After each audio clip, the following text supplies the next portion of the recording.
Dans cet épisode de Mes Bricolos, on va aborder un sujet passionnant parce que vraiment, là, il y a des éléments de comparaison qui sont vraiment intéressants et c'est ce que j'ai envie de... c'est ce que j'ai envie de partager avec vous dans cet épisode parce que ces dernières semaines, là, ce mois de juillet, on a eu quand même beaucoup de sorties au niveau des téléphones portables, de la téléphonie mobile. On a eu Samsung avec leur Z Flip et Z Fold qui sont quand même des téléphones qui sont incroyables avec des écrans souples. C'est une technologie absolument...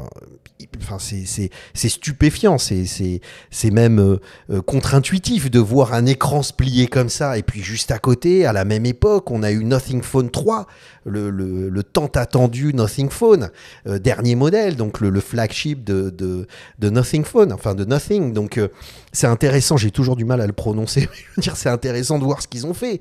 Et c'est bien, il y a plein de choses qui sont très intéressantes. Et à côté de ça, il y a Apple. Apple avec cette WWDC 2025, leur Liquid Glass, il y a plein de choses à dire. Entre la bêta 2 et la bêta 3, je vous en dis pas plus parce que c'est ce qu'on va voir dans cet épisode de Mes Bricolos. Mais on pourrait quand même conclure, avant même de commencer cet épisode, que Apple, ils sont complètement à la ramasse, les mecs. Donc moi, je vous propose qu'on se retrouve tout de suite en couleur pour découvrir tout ça ensemble. Parce qu'honnêtement, c'est passionnant. Enfin, je le dis à chaque fois, mais là, c'est vraiment passionnant. Donc à tout de suite, les amis. Salam alaikum, bienvenue à tous dans ce nouvel épisode de Mes Bricolos, épisode numéro 44 de la saison 5. Comment vont mes bricologistes préférés? Comment ça va les amis? J'espère que vous avez passé une merveilleuse semaine. Moi, ça me fait toujours très plaisir de vous retrouver. C'est notre petit rituel hebdomadaire. Chaque mercredi à 17h en GMT, je publie un nouvel épisode de Mes Bricolos. Et dans ces épisodes de Mes Bricolos, on prend le temps de discuter, papoter, commenter les dernières actualités de la création, de l'innovation et du design. Et là, j'avais envie de vous parler de ce qui se passe dans la téléphonie mobile parce que c'est incroyable. En plus, ça nous permet d'avoir des éléments de comparaison. Donc là, on voit le Nothing Z Fold et le Nothing Z Flip. C'est-à-dire le Fold, c'est celui-là. Hein, il est à 2000 €, le truc 20 000 dirhams. Il coûte hyper cher, mais je veux dire, c'est incroyable en termes de technologie à embarquer. Et pareil pour le Nothing Z Flip. On se retrouve avec ces deux téléphones qui viennent tout juste d'être annoncés, qui sont en précommande. C'est des produits qui sont quand même incroyable, mais vraiment incroyable. Vous avez un téléphone qui est ultra fin. Je veux dire, c'est la première fois, honnêtement, quand on voit ça, c'est la première fois qu'on se retrouve avec un téléphone, un nouveau genre de téléphone portable. Depuis, ça fait 20 ans, on a à peu près toujours le même facteur forme, si vous voulez, avec des téléphones qui sont relativement comparables. Certains choix technologiques, certains choix de design, mais je veux dire qui sont minimes. Et aujourd'hui, on se retrouve avec ce téléphone, mais tout simplement qui s'ouvre. Donc vous avez un écran en façade qui fait la totalité du téléphone. Voilà, comme ça. Et vous le tenez dans la main facilement, il est léger, une bonne autonomie. Et puis après, vous ouvrez le téléphone et vous avez un espèce de grand écran avec...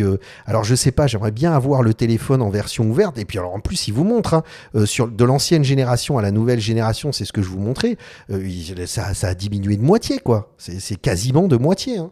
Entre le 4 et le 7, en tout cas les anciennes générations à la nouvelle génération, c'est incroyable ce qu'ils ont pu réussir à faire. C'est phénoménal. Et on se retrouve avec un téléphone qui est juste... Alors là, je vous fais défiler pour voir un petit peu ça, mais j'aimerais bien... Voilà, et vous avez la version ouverte, donc vous avez votre téléphone qui passe d'un téléphone classique avec un facteur forme qui est connu, puis après vous ouvrez votre téléphone, vous avez un écran pliable à l'intérieur et vous avez tout d'un coup un affichage beaucoup plus important qui vous permet de naviguer sur Internet, de regarder vos photos de façon bien plus confortable. Donc c'est un objet qui est très puissant, qui fonctionne très bien. Enfin, il y a plein de choses à dire. Donc la batterie a un peu diminué, ils sont passés à 4400 milliampères. Je veux dire, on est sur quelque chose quand même qui est relativement technologiquement époustouflant. C'est simple, hein. Je regarde en même temps. C'est pas que je découvre le site en même temps, mais quasiment. Et puis juste à côté, ils sortent en même temps le Galaxy Z Flip 7, qui est en fait une version, on va dire, moins chère, mais qui garde le même principe. Donc là, ce qui est très intéressant avec ce téléphone, mais voilà, vous l'avez sur cette vidéo, c'est que vous avez toujours pareil un écran en façade, mais que ce téléphone s'ouvre totalement. C'est-à-dire que vous avez donc vous avez un facteur forme carré très petit, très étroit, facilement. Enfin, vous pouvez facilement glisser dans votre poche. Et après, vous l'ouvrez comme un flip phone, hein, comme à l'époque des flip phones, et vous avez un très grand écran où on retrouve, si vous voulez, un format d'écran traditionnel, voilà que vous connaissez, voilà, commun, j'ai envie de dire. Donc c'est ça qui est incroyable. Donc qu'est-ce que ça montre ? Ça montre que justement, avec ces deux téléphones, je vais essayer de revenir, excusez-moi, je scrolle assez rapidement, mais je pense qu'il y a la vidéo d'intro. Ah non, il n'y a même pas de vidéo d'intro, c'est bien dommage, parce que j'aurais voulu vraiment montrer ça. Voilà, dans cette vidéo d'intro, voilà, parce qu'on l'a passé un peu vite, voilà, et vous avez le téléphone qui s'ouvre complètement, c'est incroyable. Qu'est-ce que ça montre ? Ça montre une chose qui est très intéressante, et c'est ça... J'avais envie de partager ça avec vous dans cet épisode de Mes Bricolos. C'est qu'on se retrouve avec Samsung qui fait un bond en avant technologique absolument incroyable. C'est-à-dire, jusqu'à présent, les anciennes versions des Z, Fold et Flip, voilà, c'était un peu des téléphones expérimentaux. En achetant ce produit-là, voilà, vous positionnez comme quelqu'un qui teste les dernières technologies, qui a les moyens aussi, mais qui teste les dernières technologies, qui est prêt à adopter des en devenir. Mais aujourd'hui, on arrive avec une vraie nouvelle gamme de produits. Ce téléphone contient tous les éléments, il n'y a pas de sacrifice en fait, c'est ce que je veux dire. Les anciennes générations, vous aviez toujours un sacrifice, le poids, l'écran souple, il y avait une espèce de marque au centre qui était très visible, là elle a quasiment complètement disparu, enfin je veux dire elle est à peine visible, enfin la qualité de l'écran a augmenté, donc aujourd'hui, vous pouvez vous acheter ce produit sans faire de sacrifice. Donc, on arrive à un produit fini qui n'est plus, on va dire, des dream products, des prototypes. Et c'est comme si vous achetiez un prototype. Là, vous achetez un vrai produit fonctionnel, ergonomique, qui intègre toutes les dernières technologies. Donc Samsung a vraiment fait un bond en avant et se positionne clairement comme la marque qui parie sur l'innovation technologique. Voilà. En plus, elle intègre le système d'exploitation Android, donc c'est Google, avec Gemini en intelligence artificielle, qui est aujourd'hui quasiment équivalent à ChatGPT. On est quasiment dans les mêmes performances, dans la même efficacité d'échange avec l'intelligence artificielle. Donc, bien au-delà, ce que j'essaye de vous dire, c'est que c'est bien au-delà d'Apple Intelligence. Donc là, on a un produit qui est fini. Samsung se positionne vraiment comme un leader dans l'innovation technologique et l'intégration de toutes ces nouvelles technologies écran souple, processeur, qualité de la batterie, autonomie, ergonomie, fonctionnalité, avec Gemini comme système d'exploitation qui est très performant, qui est de plus en plus, Android qui est de plus en plus performant, avec l'intelligence artificielle, Gemini qui est aujourd'hui le seul équivalent qu'ils ont en concurrence, c'est ChatGPT, c'est OpenAI. Donc on a un produit qui est très performant. À côté de ça, à peu près les mêmes semaines, Nothing Phone nous sort le Nothing Phone 3, donc c'est le flagship de Nothing Phone, et eux, ils n'ont pas les mêmes moyens. Donc comme ils n'ont pas les mêmes moyens, ils parient, ils vont pas faire des écrans souples, il va pas y avoir une technologie totalement, j'allais dire, à la pointe. On a des technologies plutôt traditionnelles et classiques, des écrans avec de très bons écrans, bons processeurs, bonne RAM. Voilà, on est sur un bon produit qui intègre des technologies qui sont connues, et qui fonctionnent très bien. Donc, on n'est pas sur une innovation technologique, mais on est sur une innovation du design qui est très intéressante. C'est là où on voit déjà deux approches différentes. Samsung qui, eux, peuvent innover sur l'aspect technologique. Nothing Phone qui ne peut pas être en compétition avec Samsung dans ce domaine-là. Par contre, ils ont les moyens de pouvoir expérimenter dans le champ du design. Force est de constater que Nothing Phone aujourd'hui sont les leaders, mais vraiment, quand vous voyez tous les autres produits qu'ils proposent, sont les leaders en termes de design. Donc on est sur un design qui est certes clivant, on n'aime pas, mais en tout cas, quand vous avez ce téléphone, quand vous possédez ce téléphone et que vous l'utilisez au quotidien et puis que les gens vont le remarquer. Ils vont le remarquer, ils vont se rendre compte que vous avez un téléphone qui est complètement différent. Et ils parient là-dessus. Il ne faut pas croire. Est-ce que ce téléphone est vraiment très beau? Il y aurait plein de choses à dire sur le plan du design. Je suis d'accord avec vous. Dans la version noire ou dans la version blanche. Mais il y a une asymétrie. On en a déjà parlé dans un épisode précédent de mes bricolos. Donc, voilà, je veux dire, quand je parlais du Nothing Phone 3A, on parlait de ça, c'est-à-dire il y a une espèce d'approche de style, où on est vraiment sur un produit qui cherche à avoir un positionnement autour du produit ultra technologique, d'une espèce de robot qui vous accompagne. Enfin, on est complètement dans un champ lexical, formel autour de ces... de ce qui est des tendances qui est en train de se passer aujourd'hui dans les nouvelles technologies, l'intelligence artificielle, la robotique, enfin il y a plein de choses qui cohabitent ensemble et on se retrouve avec cet objet qui est très graphique, très visuel, enfin très intéressant en termes de design de style. Voilà. Donc ce qui est intéressant, c'est qu'on constate, encore une fois, pour conclure, Samsung, intégration des nouvelles technologies, leader dans le domaine, Nothing Phone, Nothing, clairement leader en termes d'approche de design. Certes, on aime, on n'aime pas, mais force est de constater qu'il ne ressemble pas à ce qui se fait dans le marché de la téléphonie mobile. Donc, quid d'Apple? Parce que si on va sur le site d'Apple, ça devient des produits qui sont, quand vous regardez cette petite vidéo, bon, c'est séduisant. Je veux dire, pourquoi pas? Mais ils ne sont plus leaders en termes de design, clairement. C'est-à-dire que le design est certes intéressant, hein, reste toujours aussi beau, aussi élégant, aussi raffiné. Ça, il n'y a pas de problème là-dessus. Mais je veux dire, ils sont pas, on n'est pas là subjugué par le design. On est là, oh, tiens, c'est beau, c'est élégant, c'est tout ce que tu veux. Mais c'est assez aseptisé, quoi. Ça n'a pas vraiment de goût, ça n'a pas vraiment de saveur.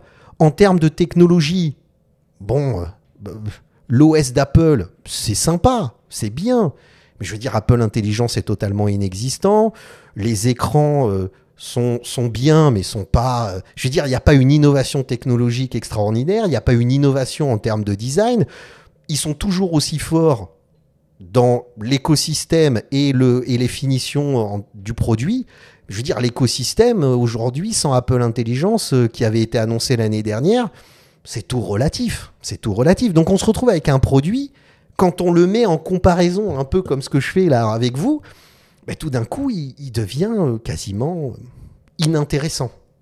Enfin, vraiment inintéressant. C'est-à-dire, on se dit, ouais, il n'y a pas grand-chose. Alors, la WWDC 2025, qui a eu lieu il y a un mois, j'avais titré dans l'épisode de mes bricolos, bof, je le mettrai en lien dans la description et à la fin de cet épisode, il faudra que vous alliez le voir, comme ça vous verrez ce que j'en dis, comment j'en parlais à l'époque. Mais en fait, ils sont arrivés parce que bien évidemment, Apple Intelligence, ça a fait un tel beat, ça a été terrible pour eux, qu'ils se sont dit, bien sûr, pour rebondir, pour éviter de se retrouver le bec dans l'eau, on va sortir un nouvel OS. Donc là, ils nous ont parlé du Liquid Glass. Et le Liquid Glass, vous savez, c'est cet effet de transparence, d'espèce de verre là, qui vient capter la lumière. C'est très beau. Donc dans cet épisode numéro 39, j'ai expliqué que oui, mais enfin bon, on verra ce que ça donne. Mais en termes de ressources système, ça va pomper un maximum de ressources système. Parce que pour faire cet effet de lumière, de transparence, c'est des calculs en temps réel qui sont très compliqués à réaliser pour le processeur et la RAM. Donc c'est problématique. Ça a été confirmé, 30% de la batterie est consommée en plus que les OS précédents par rapport aux OS précédents. Donc ça veut dire qu'effectivement ça consomme énormément de ressources. Ça va être amélioré. On est dans les versions bêta, hein, la version officielle, enfin la version grand public sortira en septembre-octobre, hein, c'est généralement ce qui se passe. Donc là on est dans des versions bêta, donc ça va être amélioré, ça va être optimisé. Mais je veux dire par là, ça reste quand même... ça bouffe énormément de ressources. C'est la deuxième chose que j'expliquais. Je disais oui, c'est très beau, mais en termes de lisibilité, c'est loin d'être très efficace. C'est-à-dire que quand on montre une image comme ça où Apple a fait exprès, parce que ça c'est une image qui a été extraite de leur keynote, ils font exprès de mettre en scène pour que ça vous donne une impression. Donc effectivement, tu te vois avec un background, un fond d'écran où la partie bleue du ciel est au niveau de l'heure, et puis on a la partie en dessous qui est sombre et qui permet de lire plus confortablement les textes qui sont écrits. Mais je veux dire, c'est fait à dessein, si vous voulez, tout ça. Donc Liquid Glass, moi ce que j'expliquais à l'époque, c'est que je disais attendez, en termes de visibilité, en termes de lisibilité, pardon, c'est pas optimal, c'est connu quoi, c'est un truc, tu sais très bien qu'il va y avoir des problématiques et très vite c'est ce qu'on a pu voir. Et donc ils ont fait plusieurs versions bêta, et on a eu la bêta 2 et là la bêta 3 est sortie cette semaine et la bêta 3 c'est un retour en arrière. Donc là, vous avez la bêta 2 avec le Liquid Glass. Et là, on a la bêta 3, donc une nouvelle version, toujours en bêta, c'est-à-dire en test, mais une nouvelle version du dernier OS des iPhones et des iPads, etc., où en fait, ils sont revenus en arrière. C'est-à-dire que tout l'effet de transparence, ils n'ont peut-être pas réussi à solutionner les problèmes de ressources système que ça bouffe et donc de batterie indirectement, même directement, clairement. Mais en plus de ça, avec les gros problèmes de lisibilité, ils n'ont pas réussi à solutionner ce problème aussi. Donc ils sont revenus en arrière et on se retrouve avec quelque chose où certes l'animation reste un petit peu une animation un peu bulle qu'on avait pu découvrir à l'époque de la WWDC, d'ailleurs de leur keynote de début juin, avec ce côté bubule, tu sais, qui se balade, mais on a complètement perdu la transparence. C'est comme si on avait poli le verre, quoi. On est sur un verre sablé, quoi. On n'est plus du tout sur un liquid glass qui te faisait rêver. Mais c'était quasiment évident. Donc, ce que j'essaye de t'expliquer, c'est que j'ai envie de te dire, quand tu vois Samsung avec leur gamme Z, le Flip et le Fold, qui sont absolument incroyables, où on voit clairement Samsung qui se positionne en leader dans l'intégration des nouvelles technologies dans leurs produits. Quand on voit Nothing Phone, Nothing, qui sort des produits absolument remarquables en termes de design, ok, clivant, on aime, on n'aime pas, mais en tout cas, voilà, c'est encore une fois, ce sont des produits qui ont un vrai positionnement, une vraie approche, un vrai risque stylistique et une vraie approche de design produit, design industriel. On est vraiment sur quelque chose qui est vraiment très intéressant. Et là, on se retrouve avec Apple. Les téléphones, il n'y a rien vraiment de très intéressant, ni au niveau de la technologie, ni au niveau du design. Bon, il reste excellent en termes de finition, mais bon, tu vas pas acheter un produit parce qu'il est bien fini, tu vas acheter un produit parce que il accompagne ton quotidien, surtout dans la téléphonie mobile. Il est pratique, il est utile au quotidien, il t'apporte toutes les fonctionnalités dont tu as besoin. Et aujourd'hui, se priver de l'intelligence artificielle dans un téléphone, c'est problématique. Et Android avec Gemini deviennent leaders, bien plus que ne l'est Apple aujourd'hui. Donc Tim Cook, super, tu vois, tu me fais un pouce en l'air, je sais que tu t'es abonné à cette chaîne, je dis n'importe quoi, mais tu t'es abonné à cette chaîne, tu as cliqué sur la petite cloche pour recevoir une notification à chaque fois que je publie un nouvel épisode, et bien évidemment, t'arrêtes pas de partager mes épisodes de mes bricolos en disant ce mec-là, il est extraordinaire, il a tout compris. Moi aussi, je te fais un pouce en l'air, mon pote. Mais en tout cas, Tim Cook, j'étais en train de me dire, si ça continue comme ça, et si en septembre, il n'a pas trouvé la solution, parce que si tu fais une petite historique de Tim Cook depuis qu'il est arrivé en 2011, oui, l'Apple Watch, super bien, les nouveaux produits, très bien, mais ça, c'était des produits qui étaient déjà dans les cartons à l'époque de Steve Jobs. Donc, on va pas dire le vrai premier produit que tu as présenté qui vient de toi à 100%, mon cher Tim, c'est l'Apple Vision Pro. Et l'Apple Vision Pro, t'en as pas vendu des palettes. Donc, voilà, maintenant, oui, les produits sont hyper bien. Tu étais un mec de la supply chain, donc tu nous as fait un truc pas croyable avec les Mac Mini, les MacBook Air, les MacBook Pro. C'est vraiment des super beaux produits. Tu as fait des processeurs M2, M1, M2, M3, M4 qui sont des processeurs qui sont absolument incroyables et qui prennent très peu de batterie, mais aujourd'hui tout le monde a réussi, les Snapdragon, les processeurs concurrents et tout ça, ils ont réussi à arriver à peu près la même efficacité. Donc, bon, est-ce que ce serait pas le moment de partir ?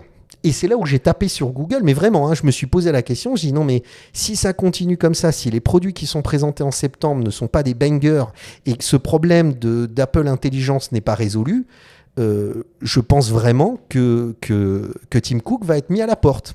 Donc je tape sur Google en me disant est-ce qu'il y a un article sur le sujet quand je préparais cet épisode de Mes Bricolos, et je tombe sur cet article, je suis tombé sur plusieurs articles, mais celui-là était le plus intéressant, News 18, qui dit est-ce que Tim Cook va démissionner en 2025 parce que la question se pose au regard des derniers événements. L'Apple Intelligence, l'Apple Vision Pro, des produits qui sont pas forcément, qui sont pas à l'image de l'innovation et du design que pouvait avoir Apple début des années 2010 et même jusqu'à quasiment 2020. Là, c'est plus le cas aujourd'hui.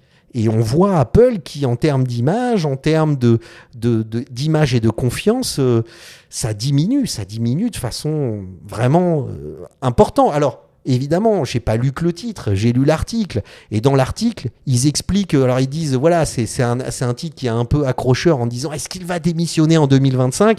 Mais après, ils expliquent dans l'article que, voilà, depuis sa prise de fonction en 2011, Tim Cook a multiplié la capitalisation boursière d'Apple par 1500... attends, j'ai pas mes lunettes, il faut que je mette mes lunettes... par 1500%. Donc t'imagines quand t'es un mec dont la capitalisation boursière augmente de 1500%, c'est évident que t'as la loyauté du conseil d'administration qui va pas te virer parce que t'as quand même été très efficace pour le développement et la croissance d'Apple. Donc ils tempèrent beaucoup plus leur discours. Mais moi, je me pose vraiment la question. Il arrive à l'âge de la retraite, il y est même complètement. Il n'a pas du tout l'image de quelqu'un qui va vers l'innovation. Les produits qu'il a présentés, lui, sont vraiment loin d'être convaincants. Donc moi, je me pose vraiment la question. C'est-à-dire qu'aujourd'hui, je parierais sur le fait qu'ils ne vont pas trouver la solution pour septembre, c'est pas vrai. Il ne va pas y avoir des produits qui seront à tomber par terre, c'est pas vrai. Moi, je reste encore... mon espoir, c'est l'Apple TV. C'est vraiment mon espoir, mais je veux dire, il ne va pas y avoir des produits révolutionnaires en septembre, c'est très peu probable. On attend l'Apple Vision Pro 2, mais moi c'est un produit, la réalité mixte, la réalité augmentée, dont je suis très sceptique. C'est une gamme de produits, je suis absolument pas convaincu. Donc moi je pense que vraiment c'est une vraie question qu'on doit se poser. Est-ce que Tim Cook sera là en 2026 ? C'est pas sûr. Alors qui pour le remplacer ? Et je pense que là Apple est en train de vivre une période de crise qui est quand même conséquente, qui est très très importante. C'est pas rien ce qui est en train de se passer. Donc voilà, je voulais faire cet épisode de Mes Bricolos un petit peu où je regroupais un petit peu tout ça pour les mettre en comparaison parce que j'avais pas envie de faire un épisode juste sur le Galaxy Z Fold et Flip ou sur le Nothing Phone 3. Je voulais mettre en comparaison tout ça, mais voilà, je pense que là Apple est complètement à la ramasse, vraiment. Je sais pas ce qu'ils vont faire pour s'en sortir. Alors, il faudrait vraiment quelque chose d'exceptionnel, mais voilà. Alors, dites-moi ce que vous en pensez dans les commentaires. Est-ce que vous êtes d'accord avec moi ? Est-ce que Tim Cook démissionnera ou sera viré d'Apple en 2025 et ne sera plus là en 2026 ? Qu'est-ce que vous en pensez ? J'aimerais bien avoir votre avis. C'est le principe de ces épisodes de Mes Bricolos. Et puis moi, je vous dis à la semaine prochaine pour un prochain épisode de Mes Bricolos. Pslama à tous, à bientôt. Bye. Alors, je vous laisse bien évidemment avec des épisodes qui vont s'ouvrir à droite et à gauche, et notamment la WWDC de 2025 pour aller regarder. Vous avez ma petite ganache pour cliquer. Et je vous dis à la semaine prochaine. Pslama à tous. Bye.